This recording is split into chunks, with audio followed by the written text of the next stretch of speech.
तर महिला आयोगाच्या कामकाजाचा आज विधान भवनामध्ये नीलम गोऱ्हेंच्या उपस्थितीमध्ये आढावा घेण्यात आला। महिला आयोगाच्या अध्यक्ष रुपाली चाकणकर या बैठकीला उपस्थित होत्या। महिला आयोगावर टीका करणाऱ्या मविया नेत्यांवर त्यांनी टीकास्त्र सोडलं। मविया काळातच आपल्याला आयोगाचं अध्यक्षपद मिळालं, त्यामुळे मवियानं टीका करताना काय ते नक्की ठरवावं असा टोला त्यांनी मारला। एकीकडे ते सांगतात की जनसुनावणी घेतात आहेत, एकीकडे ते सांगतात वेळ देत नाही। त्यांनी ठरवावं नक्की काय ते।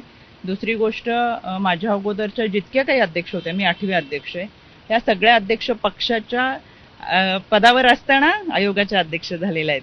त्याच्यामुळे ज्यांनी यावर टीका केली त्यांनी एकत्रितरित्या, म्हणजे पूर्वी महाविकास आघाडी असतानाच माझी नियुक्ती झाली ती सुरुवातीच्या काळामध्ये, तेच आता म्हणतात की राजकीय व्यक्ती नको। त्याच्यामुळे त्यांनी एक काहीतरी ठरवावं की आपल्याला काय बोलायचंय।